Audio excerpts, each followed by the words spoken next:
Durante mucho tiempo, la muerte roja había devastado la región. Jamás pestilencia alguna fue tan fatal y espantosa.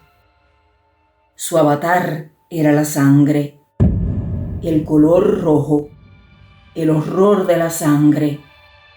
Se producían agudos dolores, un súbito desvanecimiento y después un abundante sangrar por los poros y la disolución del ser. Las manchas purpúreas por el cuerpo y especialmente por el rostro de la víctima desechaban a ésta de la humanidad y la cerraban a todo socorro y a toda compasión. La invasión, el progreso y el resultado de la enfermedad eran cuestión de media hora. Pero el príncipe próspero era feliz, intrépido y sagaz. Cuando sus dominios perdieron la mitad de su población, reunió a 1 millar de amigos fuertes y de corazón alegre, elegidos entre los caballeros y las damas de su corte, y con ellos constituyó un refugio recóndito en una de sus abadías fortificadas. Era una construcción vasta y magnífica, una creación del propio príncipe, de gusto excéntrico, pero grandioso. Rodeábala un fuerte y elevado muro con sus correspondientes puertas de hierro. Los cortesanos, una vez dentro, se sirvieron de hornillos y pesadas masas para soldar los cerrojos. Decidieron atrincherarse contra los súbitos impulsos de la desesperación del exterior e impedir toda salida a los frenesíes del interior. La abadía fue abastecida copiosamente. Gracias a tales precauciones, los cortesanos podían desafiar el contagio. El mundo exterior, que se las compusiera como pudiese. Por lo demás, sería locura afligirse o pensar en él. El príncipe había provisto aquella mansión de todos los medios de placer. Había bufones, improvisadores, danzarines, músicos, lo bello en todas sus formas. Y había vino. En el interior existía todo esto, además de la seguridad. Afuera, la muerte roja.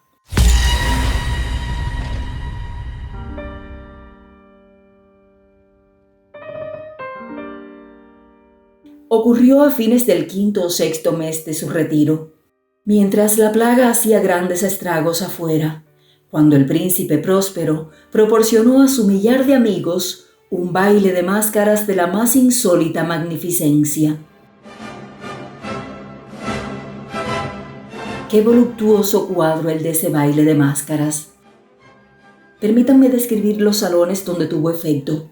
Eran 7, en una hilera imperial.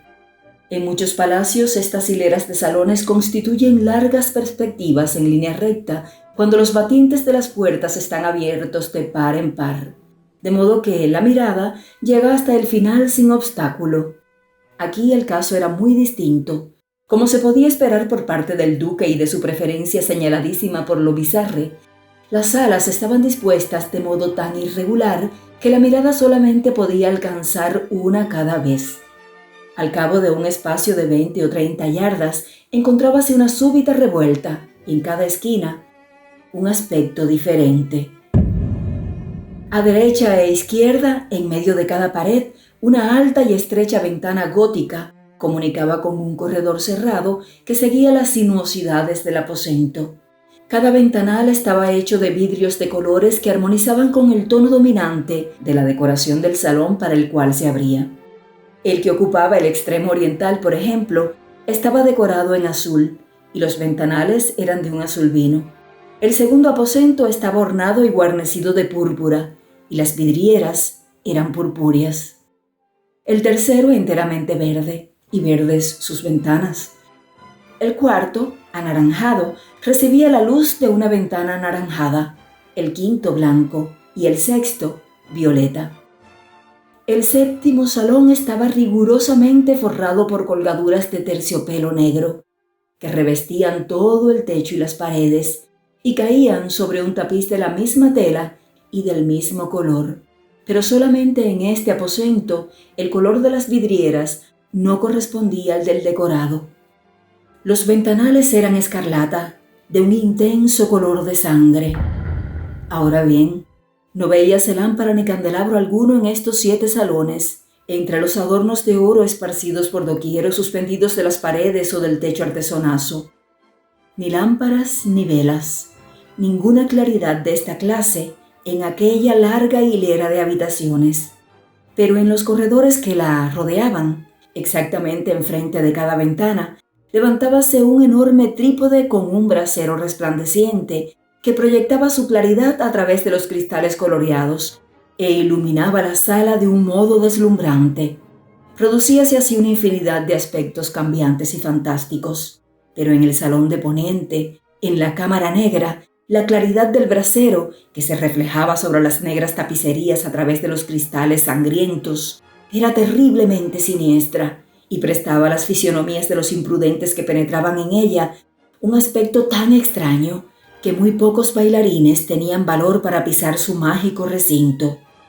También en este salón erguíase apoyado contra el muro de poniente un gigantesco reloj de ébano. Su péndulo movíase con un tic-tac sordo, pesado y monótono, y cuando la minutera completaba el circuito de la esfera e iba a sonar la hora, salía de los pulmones de bronce de la máquina un sonido claro, estrepitoso, profundo y extraordinariamente musical, pero de un timbre tan particular y potente que, de hora en hora, los músicos de la orquesta veíanse obligados a interrumpir un instante sus acordes para escuchar el sonido. Los valsistas veíanse forzados a cesar en sus evoluciones. Una perturbación momentánea recorría toda aquella multitud. Y mientras sonaban las campanas, notábase que los más vehementes palidecían y los más sensatos pasábanse las manos por la frente, pareciendo sumirse en meditación o en un sueño febril. Pero una vez desaparecido por completo el eco, una ligera hilaridad circulaba por toda la reunión. Los músicos mirábanse entre sí y reíanse de sus nervios y de su locura, y jurábanse en voz baja unos a otros que la próxima vez que sonaran las campanadas no sentirían la misma impresión. Y luego, cuando después de la fuga de los 60 minutos, que comprenden los 3.600 segundos de la hora desaparecida, cuando llegaba una nueva campanada del reloj fatal, se producía el mismo estremecimiento, el mismo escalofrío y el mismo sueño febril. Pero a pesar de todo esto, la orgía continuaba alegre y magnífica. El gusto del duque era muy singular. Tenía una vista segura por lo que se refiere a colores y efectos. Despreciaba el decoro de moda. Sus proyectos eran temerarios y salvajes, y sus concepciones brillaban con un esplendor bárbaro. Muchas gentes lo consideraban loco. Sus cortesanos sabían perfectamente que no lo era. Sin embargo, era preciso oírlo, verlo, tocarlo, para asegurarse de que no lo estaba. En ocasión de esta gran fête, había dirigido gran parte de la decoración de los muebles y su gusto personal había dirigido el estilo de los disfraces. No hay duda de que eran concepciones grotescas. Era deslumbrador, brillante. Había cosas chocantes y cosas fantásticas. Mucho de lo que después se ha visto en Hernani. Había figuras arabescas con miembros y aditamentos inapropiados, delirantes fantasías, atavíos como de loco. Había mucho de lo bello, mucho de lo licencioso, mucho de lo bizarre, algo de lo terrible y no poco de lo que podría haber producido repugnancia.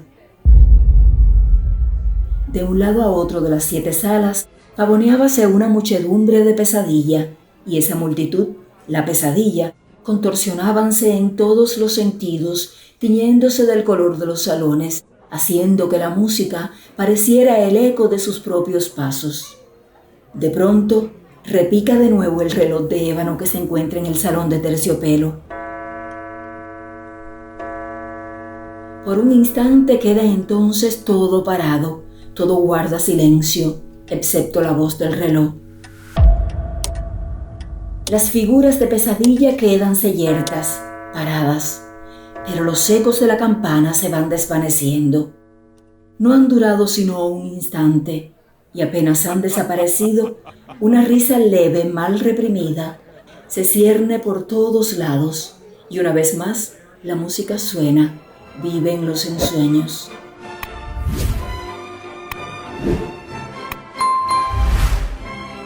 De un lado a otro retuércense más alegre que nunca, reflejando el color de las ventanas distintamente teñidas y a través de las cuales fluyen los rayos de los trípodes. Pero en el salón más occidental de los 7 no hay ahora máscara ninguna que se atreva a entrar, porque la noche va transcurriendo. Allí se derrama una luz más roja a través de los cristales color de sangre, y la oscuridad de las cortinas teñidas de negro es aterradora. Y a los que pisan la negra alfombra, llegales del cercano reloj de ébano un más pesado repique, más solemnemente acentuado que el que hiere los oídos de las máscaras que se divierten en las salas más apartadas. Pero en estas otras salas había una densa muchedumbre. En ellas latía febrilmente el corazón de la vida. La fiesta llegaba a su pleno arrebato cuando por último sonaron los tañidos de medianoche en el reloj. Y entonces la música cesó, como ya he dicho, y apaciguáronse las evoluciones de los danzarines, y como antes, se produjo una angustiosa inmovilidad en todas las cosas. Pero el tañido del reloj había de reunir esta vez 12 campanadas. Por esto ocurrió tal vez que, con el mayor tiempo, se insinuó en las meditaciones de los pensativos que se encontraban en los que se divertían mayor cantidad de pensamientos, y quizás por lo mismo, varias personas entre aquella muchedumbre, antes que se hubiesen ahogado en el silencio los postreros ecos de la última campanada, habían tenido tiempo para darse cuenta de la presencia de una figura enmascarada que hasta entonces no había llamado la atención de nadie. Y al difundirse en un susurro el rumor de aquella nueva intrusión, se suscitó entre todos los concurrentes un cuchicheo o murmullo significativo de asombro y desaprobación, y luego, finalmente, el terror, el pavor y el asco. En una reunión de fantasmas como la que he descrito, puede muy bien suponerse que ninguna aparición ordinaria hubiera provocado una sensación como aquella. A decir verdad, la libertad carnavalesca de aquella noche era casi ilimitada, pero el personaje en cuestión había superado la extravagancia de un Herodes y los límites complacientes, no obstante, de la moralidad equívoca e impuesta por el príncipe. En los corazones de los hombres más temerarios hay cuerdas que no se dejan tocar sin emoción. Hasta en los más depravados, en quienes la vida y la muerte son siempre motivo de juego, hay cosas con las que no se puede bromear. Toda la concurrencia pareció entonces sentir profundamente lo inadecuado del traje y de las maneras del desconocido. El personaje era alto y delgado, y estaba envuelto en un sudario que le cubría de la cabeza a los pies. La máscara que ocultaba su rostro representaba tan admirablemente la rígida fisionomía de un cadáver que hasta el más minucioso examen hubiese descubierto con dificultad el artificio, y sin embargo, todos aquellos alegres locos hubieran soportado y tal vez aprobado aquella desagradable broma.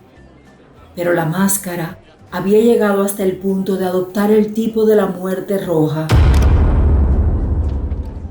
Sus vestiduras estaban manchadas de sangre y su ancha frente, así como sus demás facciones, se encontraban salpicadas con el horror escarla.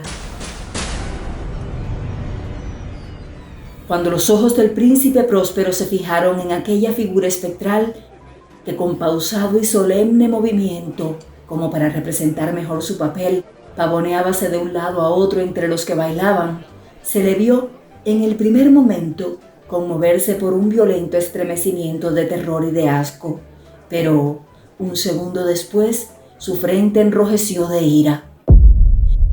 ¿Quién se atreve?, preguntó con voz ronca a los cortesanos que se hallaban junto a él. ¿Quién se atreve a insultarnos con esta burla blasfema? Apoderaos de él y desenmascararle, para que sepamos a quién hemos de ahorcar en nuestras almenas al salir el sol.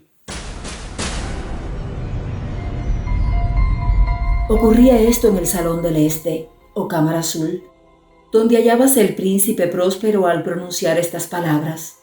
Resonaron claras y potentes a través de los 7 salones, pues el príncipe era un hombre impetuoso y fuerte, y la música había cesado a un ademán de su mano.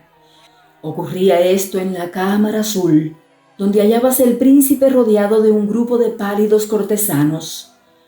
Al principio, mientras éste hablaba, hubo un ligero movimiento de avance de este grupo hacia el intruso que, en tal instante, estuvo también al alcance de sus manos y que ahora, con paso tranquilo y majestuoso, acercábase cada vez más al príncipe. Pero por cierto terror indefinido que la insensata arrogancia del enmascarado había inspirado a toda la concurrencia, nadie hubo que pusiera mano en él para prenderle, de tal modo que, sin encontrar obstáculo alguno, pasó a una yarda del príncipe y mientras la inmensa asamblea, como obedeciendo a un mismo impulso, retrocedía desde el centro de la sala hacia las paredes, él continuó sin interrupción su camino, con aquel mismo paso solemne y mesurado que le había distinguido desde su aparición, pasando de la Cámara Azul a la purpúrea, de la purpúrea a la verde, de la verde a la anaranjada, de esta a la blanca y llegó a la de color violeta, antes de que se hubiera hecho un movimiento decisivo para detenerle. Sin embargo, fue entonces cuando el príncipe Próspero, exasperado de ira y de venganza por su momentánea cobardía, se lanzó precipitadamente a través de las 6 cámaras, sin que nadie lo siguiera a causa del mortal terror que de todos se había apoderado.